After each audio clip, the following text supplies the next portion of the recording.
Olá, bom dia! Estamos começando o Mais Saudável, um programa que ajuda você a levar uma vida de um jeito mais leve, em todos os sentidos, bom humor, o corpo sempre em movimento, sem esquecer dos prazeres de comer bem também, com equilíbrio, fazendo as melhores escolhas para a gente ter mais saúde por mais tempo nessa vida que ganhamos, não é mesmo?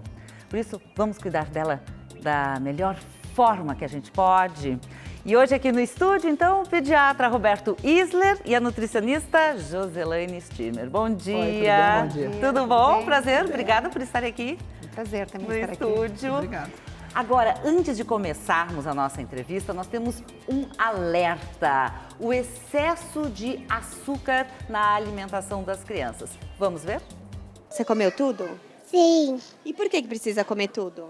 pra ficar fortinho. Nessa escola berçário não entram comidas industrializadas e o único açúcar oferecido às crianças é o das frutas puras. Que a criança ela não tem o paladar formado até os 2 anos, em média. Então, tudo que você colocar nesse meio tempo que tiver muito açúcar, você vai viciar o paladar daquela criança. Um novo relatório da Organização Mundial da Saúde concluiu que alimentos industrializados para bebês de até 6 meses contêm excesso de açúcar. O estudo também indicou que boa parte dos rótulos não alerta os clientes de que esses produtos não são adequados para crianças dessa idade. Em quase metade das 8.000 amostras analisadas na Áustria, Hungria, Bulgária e Israel, foram encontradas doses excessivas de açúcar, suco concentrado ou adoçante, o que é contraindicado nos primeiros anos de vida. Uma alimentação mal balanceada, com alimentos extremamente processados, que geram de 30% a 40% mais caloria que as crianças precisam comer, vão gerar obesidade, excesso de colesterol, triglicéridos elevados. Tudo isso faz muito mal para a criança. Então, o alerta é para que a gente evite alimentos processados e dê uma preferência para a alimentação mais natural. A OMS reforça que os primeiros alimentos devem ser introduzidos somente após os 6 meses de idade. Até então, o único papá deveria ser o leite materno ou, em casos específicos, a fórmula. Por isso, nenhum produto pode ser comercializado com rótulos que vendam a ideia de que são adequados para bebês com menos de 6 meses. Desde que começou a comer há 6 meses, o Gael sempre foi bom de garfo, mas a alimentação dele passa longe de produtos processados. A gente sabe que um brigadeiro é muito mais gostoso que uma abobrinha. Daqui a pouco ele vai conhecer doce, refrigerante, vai estar na escola, vai ter uma festinha, vai comer um brigadeiro. E assim, e é claro que depois eu vou deixar, não vou ser aquelas mães loucas, surtadas, que não, a criança não pode. Pode, eu acho que a criança tem que experimentar de tudo. Eu acho que não pode ter o abuso da alimentação errada. Nós vimos aí uma questão que é muito séria. Sim. O excesso de açúcar, a alimentação industrializada e que muitas vezes são oferecidas para as crianças e ainda crianças recém-pequenas, antes até dos 6 meses de idade. Mas tem algo que eu acho interessante, que é a amamentação. E aproveitar que estamos no mês dourado, que hoje a gente promove e incentiva cada vez mais as mães para amamentarem. A gente sabe que é o alimento que é completo, né? Que é o ideal, que é o mais prático, é o mais barato, né? Mas ainda assim nós estamos precisando continuar trabalhando nessa área para que a gente possa ainda aumentar mais as nossas taxas de aleitamento materno. Não são altas? Ainda não, né? Não, estão aquém do que nós gostaríamos, né? Por que será? Existem assim os fatores que interferem, né? A gente pode pensar primeiro que as mulheres têm que ter condições, têm que ter informação, têm que ter apoio e têm que se sentir seguras para amamentar. Tá? Elas têm que ter capacidade e ser ofertado um ambiente que elas possam exercer esse direito e esse seu desejo. Né? Porque existe toda uma expectativa para amamentar e às vezes não é fácil amamentar. Com certeza, né? E tem uma situação que, como tu disseste, não é idealizada, né? Toda vaporosa, com uma linda camisola, em casa, as coisas não são bem assim. Então, é por isso que às vezes é difícil também, né? Porque o ato de amamentar, que não é só uma transferência de nutriente, de alimento, mas é todo esse envolvimento da mãe estar junto, estar disponível, estar com tempo, né? Para sentar, para parar, né? E isso acontece 8, 10 vezes por dia no bebê em amamentação exclusiva nos primeiros meses. Então, assim, muitas vezes as mães são surpreendidas por essa demanda, né, que mais ou menos é do conhecimento, mas é que no dia a dia isso toma um outro aspecto, né? Outra coisa importante é que, como no nosso país a grande maioria dos nascimentos são em hospitais, instituições hospitalares, a equipe de saúde tem que estar bem atenta a oferecer condições que essas mães recebam seus filhos num ambiente menos medicalizado possível, né? Que não se mexa muito no momento do nascimento, até porque a grande maioria das crianças nascem bem, né? Então, nesse conceito de Semana Mundial também se trabalha outra coisa que é a hora de ouro, a primeira hora, chamada Golden Hour, a primeira hora de nascimento, né? Que dá a oportunidade da mãe pegar o bebê, aquele bebê que nasce bem, nasce com vitalidade, que ela possa ficar nesses momentos após o parto junto com a criança e algumas vezes até iniciar a amamentação nesse momento. Tá? No caso de crianças prematuras, por exemplo, a Joselaine que teve essa experiência. Foi bem complicado, porque naquela época, 28 anos atrás, não era estimulado o aleitamento numa criança que nasceu com 750 gramas, né? Até porque o que se colocava na época é que o aleitamento, no caso, era para crianças nascidas a termo e que crianças nascidas com baixo peso teriam que ter uma alimentação especial. E eu comprei uma briga muito grande com toda a equipe médica, né? Porque eu não admitia o meu filho não ser amamentado e eu tinha muito leite. E foi muito lindo, porque mesmo ele não pegando no peito durante 3 a 4 meses que ele ficou numa incubadora, né, eu ainda assim consegui produzir muito. Por quê? Porque como eu sabia da importância do aleitamento e sabia da importância dele ter que superar todas as etapas, né, e foi tão legal porque o que nós fizemos? Sabe os aparelhos de nebulização? Uhum. Então, o meu marido inverteu o motor e como a esgotadeira me deixava com o peito e com o bico dilacerado, porque vocês imaginem, né, tantos meses fazendo aquilo mecânico, o meu marido fez com que fosse invertido o motor e aquela parte da boca onde a pessoa pega e faz a inalação, encaixava diretamente no peito. O dia que eu tirei ele da incubadora e colocamos ele no meu peito, ele veio direto no peito. Então foi a coisa mais linda, assim. Então, assim, ó, pra mim a amamentação é tudo na vida. E hoje se fala no aleitamento prolongado. O ideal é até que idade? Vamos dizer, o nosso lema, Organização Mundial de Saúde, Sociedade Brasileira de Pediatria, seria leite materno exclusivo até o 6º mês. 6º mês, Uhum. E a partir daí, com a introdução da alimentação complementar saudável, se fala em leite materno amamentar até 2 anos ou mais. Então, assim, não existe nada que prejudique a mãe ou a criança de manter a amamentação por 1 ano e meio, 2. Entre tantas vantagens, né? Por exemplo, o risco de sobrepeso é muito menor, né? Sem falar das questões infecciosas, pneumonias, otites, né? Para a própria mulher perde peso mais depressa, é mais prático, mais econômico, tem aquela coisa, aquela lista de vantagens, né? Bom, então, amamentar só faz bem. Sim. E tu já programa, inclusive, o teu paladar para o que vem depois, né? Porque essa variação que tem no paladar do leite pela dieta materna, de uma certa maneira, já prepara a criança para receber outros alimentos. Na reportagem nós falamos sobre os alimentos para as crianças e aí a mãe fala ali no final que não vai ficar muito em cima, que acaba comendo doce, que tem que haver um equilíbrio. O que tu recomenda para as mães nessa fase, nessa primeira infância? Sempre que puder fazer alguma coisa para o seu filho em casa, e uma das coisas que eu recomendo desde sempre, assim, não procurar adicionar nem sal e nem açúcar nos alimentos. Os alimentos já têm o sal, o sódio necessário, né? No caso, por exemplo, a comida salgada, né? Se a gente for pensar nas papas salgadas, e a fruta, quando tu for imaginar fazer alguma coisa com fruta, não tem necessidade de colocar açúcar. A gente podendo usar o suco de uma fruta que tem, por exemplo, a própria frutose, que pode adicionar, caso queira adoçar, oferecer fruta, por exemplo, quente, cozidinha, tu concentra a frutose, já deixa a fruta um pouquinho mais docinha. E não estimular tanto o doce, porque na verdade tem muito a ver com o estímulo da própria família, o doce no seu dia a dia, né? Nos Estados Unidos, alguns pediatras têm uma posição um pouquinho diferente com relação à introdução dos novos alimentos. Aqui, normalmente, quando tu vai fazer a introdução dos novos alimentos, tu começa com a fruta, né? Daí depois tu vai com a papa salgada. Lá não, como a obesidade é um caso de saúde pública e eles perceberam que as crianças desta maneira podem começar a adquirir um padrão alimentar mais adocicado, eles começaram a inverter. Então, primeiro eles começam com o salgado, que seria as papas salgadas, para depois entrar com as frutas.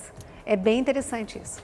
Bom, nós Tá. vamos continuar esse assunto sobre a alimentação no segundo bloco com a Joselaine e quero agradecer imensamente Obrigado. a presença do pediatra Roberto Isler para incentivar realmente as mães para que consigam, e toda a família, não é só a mulher, é o seu parceiro, sua Sim. parceira, sua família que esteja engajada nesses 6 primeiros meses de vida, não é mesmo? Sim, é verdade.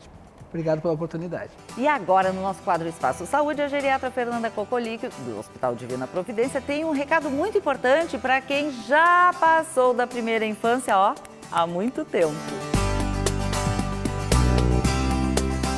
O envelhecimento cerebral é muito frequente que os idosos não sintam sede, porém as necessidades de hidratação aumentam na terceira idade. Então é fundamental criar o hábito de se hidratar, beber água, beber líquidos de uma forma geral. Uma boa estratégia para lembrá-los de beber água é já deixar as garrafinhas separadas com a quantidade de líquido ideal a ser ingerida no dia. Não necessariamente só água, água saborizada, sucos, chás também fazem parte desse cálculo.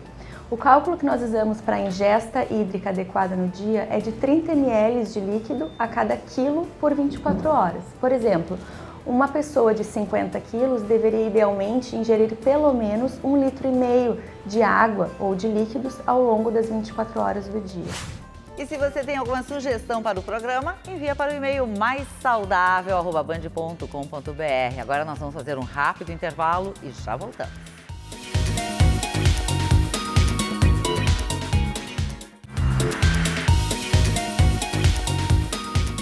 Estamos de volta e o assunto hoje é comer bem. E agora no inverno a saladinha verde parece que não é tão bem aceita não. Vamos ver?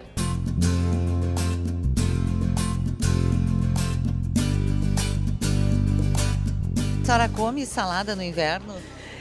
Porque isso aí é muito frio, às vezes deixo de comer, mas eu preciso comer a salada. E o que a senhora come? Eu como a comida principal, salada deste lado. Eu acho que a gente come menos, mas é importante sempre manter a salada, né? Mas come menos. A gente opta daí por mais legumes, né? Aí feitinho mais na hora os legumes, não tanto salada fria. Mas come também, alface, tomate está sempre, né, presente. Neste restaurante do Sesc, que fica no centro de Porto Alegre, a nutricionista confessa que o consumo de salada verde no inverno é bem menor. As folhas geralmente saem menos. O tomate é bem aceito. Até no inverno ele sai ainda, não chega a cair pela metade, mas ele sai um pouquinho menos. As outras folhas, rúcula, radite, a gente serve um pouco menos também porque cai a saída. E nós procuramos variar com grãos, tabule, grão de bico, né, e alguns legumes cozidos, legumes mistos cozidos também, que ficam bem atrativos. Vagem, a gente procura servir bastante no inverno, cenoura cozida, beterraba cozida. Procuramos variar com esses tipos. Eu acho gostosa a comida deles, muita salada. Bastante variedade de comida, muito bom. E o que ajuda bastante é o preço que eles oferecem, pela variedade de comida. Eu achei fantástico. Porque é um lugar muito bom para a gente almoçar. As comidas são maravilhosas, saudáveis, tem variedade de pratos, não é? Muita salada, fruta, é tudo que a gente precisa para estar bem com a saúde em dia, né? E para essa galera que mesmo no frio encara a saladinha numa boa, parabéns! Não, eu gosto de tudo mesmo, geralmente sirvo mais bastante salada, até para ter uma refeição mais saudável, né? Não é todo mundo que consegue ter uma alimentação tão saudável e tanta saladinha no inverno. Isso acontece porque há realmente uma alteração no nosso paladar. É que na realidade o que acontece? Quando esfria, a temperatura fria, o corpo sente necessidade de consumir alimentos mais quentes, né? Justamente porque é uma maneira do corpo também se aquecer. Eu sempre digo para os meus pacientes, a gente tem 2 maneiras no inverno de nos aquecer. 3. A primeira delas é a gente ingerir alimentos quentes, que possam dar aquela sensação de saciedade e conforto. Segunda, atividade física, que faz com que a gente se aquece bem. E a terceira, a gente poder se agasalhar bem também. Então, se tu chega no inverno e come uma salada fria, Normalmente os folhosos, né, que são mais frios, né? Ou uma cenoura ralada, ou um tomate, enfim. E mais um grelhado que ao chegar no teu prato já está frio, aquela sensação de comida fria não é uma sensação que vai te dar saciedade. Agora, se em compensação, tu colocares no prato legumes quentes, legumes feitos no vapor, né? Iscas de carne com molhinho vermelho quente ou molhinho magro, branco, por exemplo, isso dá aquela sensação maior de saciedade. E não altera, por exemplo, os nutrientes dos alimentos, por exemplo, a cenoura, a beterraba, todos esses legumes e quando se aquece ou quando se cozinha? Tu vai perder vitamina C. Mas todo o complexo B vai se manter e toda a clorofila também se mantém. E daí nós temos o magnésio, que também se mantém, o licopeno, que é o molho de tomate quentinho, também se mantém. Até às vezes ele é melhor, não é? Para absorção, sim. Então, assim... A absorção é interessante. Agora, no inverno, a gente precisa de vitamina C e de outros nutrientes para... Sim, para imunidade. Imunidade. O que pode ajudar também nessa absorção? Porque isso influencia. Então assim, ó, se eu vou utilizar um prato com mais legumes quentes e cozidos, que eu sei que a vitamina C vai ser perdida, eu vou utilizar como sobremesa uma fruta da época, que nós temos a laranja, a bergamota, o kiwi, que é riquíssimo em vitamina C, o abacaxi também. Então, nesse sentido, a gente pode utilizar a fruta como uma fonte de vitamina C, porque na realidade os legumes realmente, no cozimento, a gente vai perder a vitamina C. Né? A natureza é sábia. É sábia, tanto é que a safra agora que nós temos são as frutas cítricas, que são as ricas em vitamina C, né? Altera o nosso metabolismo também no inverno? Sim, eu sempre digo que a melhor época que tem é para emagrecer no inverno. Por quê? Porque a gente aumenta em torno de 5 a 10% o nosso metabolismo. O corpo gasta mais energia para poder fazer com que a temperatura interna se mantenha legal, já que o frio é extremo, né? É um frio muito grande. Então, o que a gente faz realmente é gastar mais. Inclusive, a própria atividade física feita no inverno faz com que a gente perca mais calorias. Então, na realidade, se tu consumires um pouco a mais, desde que sejam alimentos, claro, saudáveis, isso não vai interferir tanto na balança, enquanto que no verão isso não ocorre. Pois é, falaste, nós estávamos no primeiro bloco falando da alimentação na infância. Sim. E eu gostaria justamente de saber isso. As frutas, é muito melhor comer fruta do que tomar suco. É Sim. isso? E explicar por quê. Sim, porque assim, ó, numa fruta a gente vai ter, digamos, o valor calórico e a quantidade de frutose dentro daquela unidade. Quando tu faz um suco, tu vai utilizar 2, 3, 4 frutas. Tu vai multiplicar, triplicar aquela quantidade calórica. E fora que a frutose tu vai deixar concentrada no suco. E muitas pessoas acabam coando, tirando a fibra. E daí, nesse caso, tu acaba só absorvendo realmente o açúcar da fruta e não a fibra, que é tão importante no sentido de saúde. E para substituir o açúcar, que nós também vimos no primeiro bloco hoje, os alimentos com excesso de açúcar e alimentos industrializados, de que forma a gente pode fazer isso? Olha, eu sempre peço para que a gente, bem, em primeiro lugar, assim, ó, é acostumar os nossos filhos e a nossa família a não utilizar o açúcar, principalmente o açúcar refinado. Se for utilizar, a gente pode utilizar então o açúcar de coco, né, ou açúcar que tem um índice glicêmico menor, que tem menos, né, se transforma menos rápido em açúcar. Nós temos também o açúcar mascavo, né? Mas em quantidades pequenas, assim. Adoçantes, só utilizar adoçante quando a pessoa for diabética. A gente tem vários estudos que mostram que se tu utilizar até 3 colheres de chá de açúcar por dia, sendo açúcar, né, numa qualidade boa, isso não vai interferir nem no teu peso, nem na tua glicemia. Mas nesse caso seria um açúcar assim, digamos, bem mais saudável. E a gente sabe que a grande maioria das frutas tem uma quantidade boa de açúcar, né, que a gente não precisaria estar utilizando açúcar a mais. A própria fruta já tem a quantidade. E quanto mais madura, quanto mais orgânica, Laura, melhor. Melhor a concentração de frutose. Pois é, isso também é importante, buscar os alimentos orgânicos. Orgânicos. Por quê?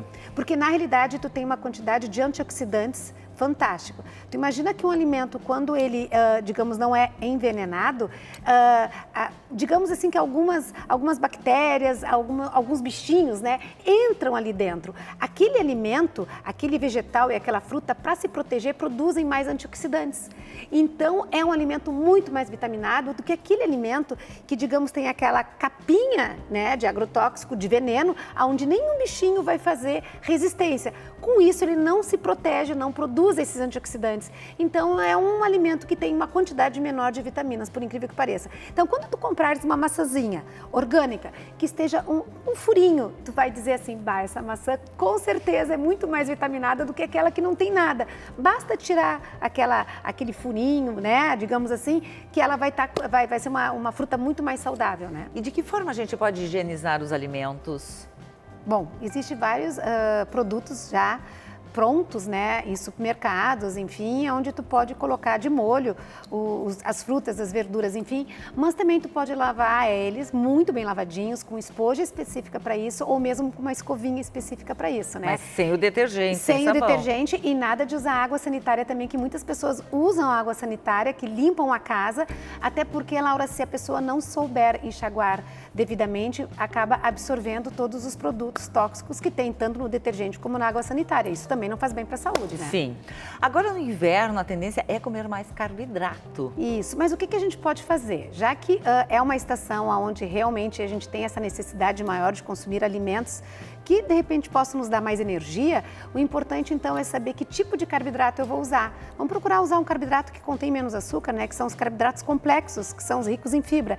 Então, em vez de usar um arroz branco, vamos usar um arroz integral. Ah, eu não gosto de arroz integral, então, quem sabe, vamos fazer um arroz com uma cenourinha ou com uma couve, porque daí eu já coloco a fibra ali dentro, né? Um pão, vamos pensar em usar um pão integral. Não gosto de pão integral, então, quem sabe, a gente pode vir a fazer um sanduíche mesclando uma fatia de pão branco com um pão integral, né? Antes de dormir, melhor coisa que existe, Laura, a gente tomar um copinho de leite, por exemplo, com aveia. Aveia é um carboidrato, sim, mas é riquíssimo em beta-glucana, que ajuda muito a fazer com que tu possa relaxar, porque também é sedativo, então ajuda a manter um sono profundo e é excelente para o colesterol. Então, aquela velha história de fazer um mingauzinho, sabe? Com leite, que é rico em triptofano, que já vai te ajudar a te acalmar um pouquinho, e mais a aveia, que vai dar aquela sensação gostosa do carboidrato. Se tu já está acostumada, por exemplo, a fazer um lanche às 5 horas da tarde com pão, enfim, ou com bolo, então evite a quantidade maior de carboidrato à noite. Agora, se tu conseguires passar a tarde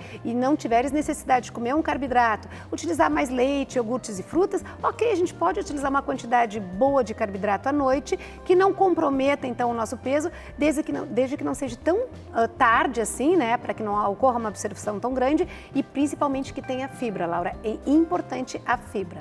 Bom, e uma sopinha é sempre bem gostosa e bem-vinda. Sim, com certeza, mas aí a gente pode colocar uma quinoa, que é excelente, podemos colocar uma batatinha doce também, né, que o índice glicêmico é mais baixo, mas claro que uma sopa é muito gostosa e vem bem a calhar.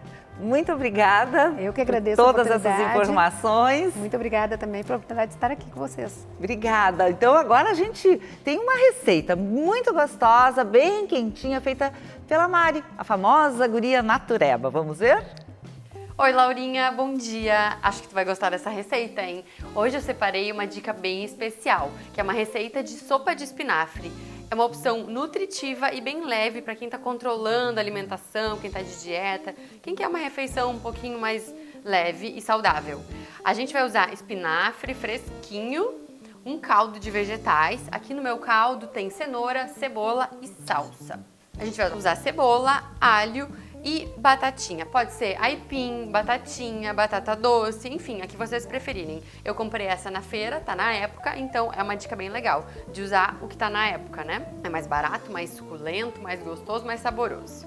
Além disso, a gente vai usar leite de castanha, vocês podem escolher o leite que quiserem, eu tô usando leite vegetal, e de temperos, sal e pimenta preta. Passo 1 dessa receita, fazer o caldo enquanto as batatinhas vão para o forno. Como é que eu faço para assar essa batata? E por que eu não cozinho ela na água? Primeiro, porque eu quero que ela fique mais adocicada. E eu acho que cozinhando no forno sempre fica melhor. É só embrulhar bem no papel alumínio e levar para assar até que elas estejam bem macias. Primeiro passo, cortar a cebola. Não precisa cortar ela bem pequenininha, porque no final a gente vai passar essa sopa no liquidificador, então tudo vai ser triturado. O importante é cortar ela e fritar bem. O mesmo serve para o alho.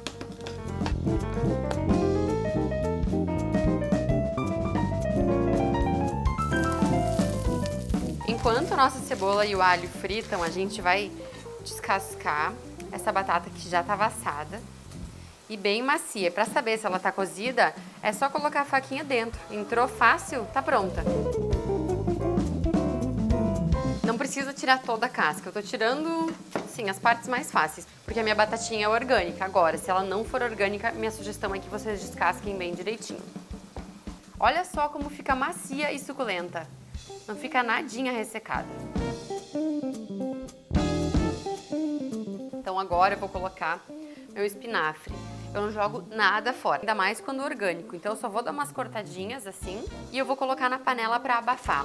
Vou aproveitar que tá tudo fritando aqui, vou colocar o meu caldo e o meu leite vegetal e então venho com o espinafre e ele vai cozinhar naquele vapor.